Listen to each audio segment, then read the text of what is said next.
Why do people submit to authority? How is it that one man in a uniform can order another man to kill a person that they've never met and who's never done them any harm, and have that order followed over and over and over again? This may seem like an extreme manifestation of obedience, one that you're unlikely to encounter outside of the military or the realm of politics, but the reality of the matter is that the psychological forces which compel people to obey are the same, regardless of the content of the orders given. Stanley Milgram, a psychologist from Yale University, wanted to understand these forces. Specifically, he wanted to know how it was that the German people were convinced to participate in the atrocities of World War II.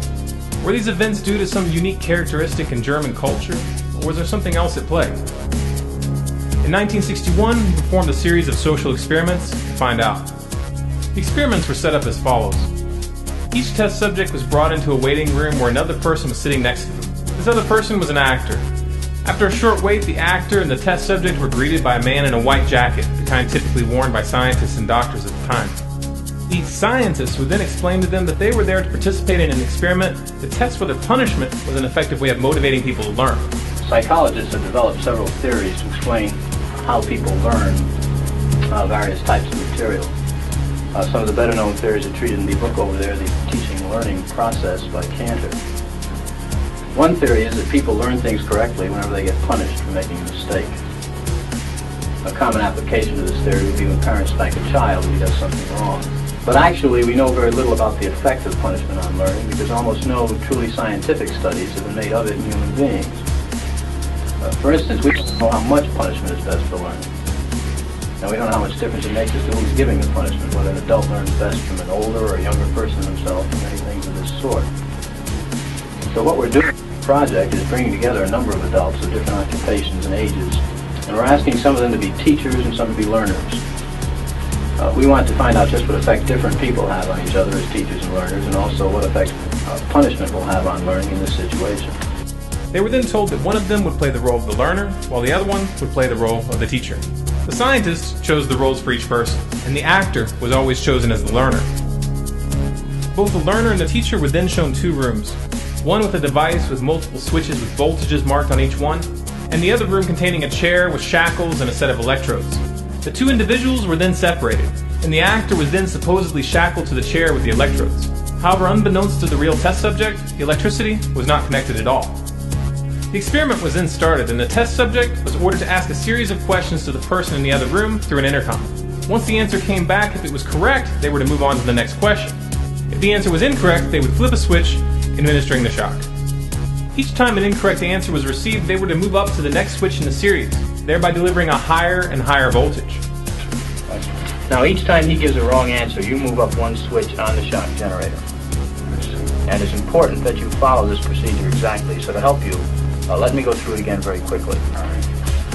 The experiment began slowly with only mild yelps from the other room. Incorrect.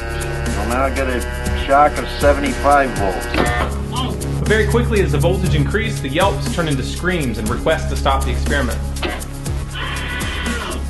The correct phrase is rich boy. The person that was supposedly receiving the shocks began to complain of a heart condition and begged to be released from the chair.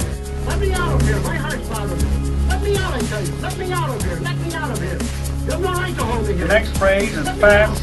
Let me out, let me out, let me out of here. Let me Bird, out, let me car, train, plane. The real test subjects who were administering the shocks were of course disturbed by this, and they all turned to the so-called scientists to express their doubts. These scientists merely responded by insisting that they must continue. Answer is fair.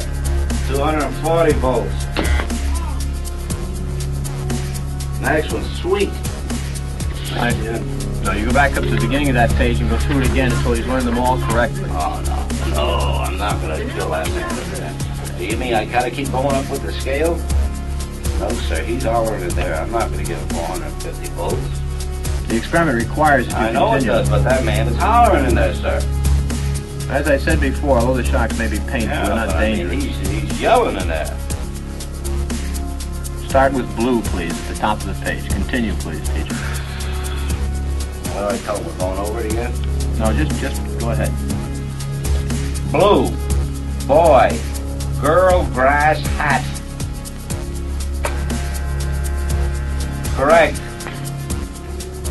Nice.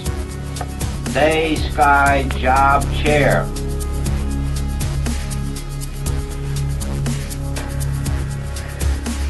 Wrong. Answer is day. 285 volts.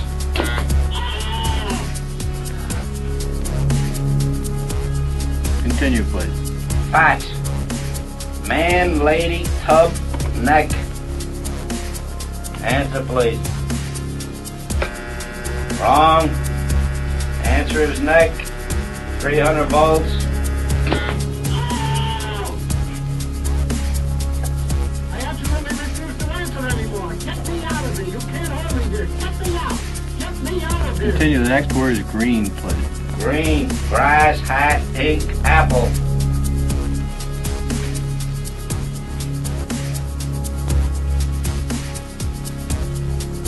Okay, why? If the learner doesn't answer in a reasonable time, about 4 or 5 seconds, consider the answer wrong and follow the same procedures you have been doing for wrong answers. Say wrong, tell them the number of volts, give them the punishment, read them the correct answer. Oh, man. Continue, please. Green, grass, hat, ink, apple. Answer, please.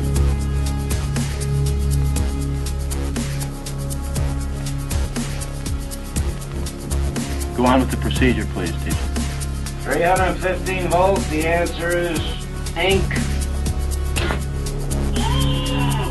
As incredible as it may seem, for 50 to 65% of all those tested, just this assertion by the man wearing the white jacket was enough to make them continue administering the shock all the way up to the maximum 450 volts, even after the person in the other room abruptly stopped screaming, which would imply that they were dead or unconscious.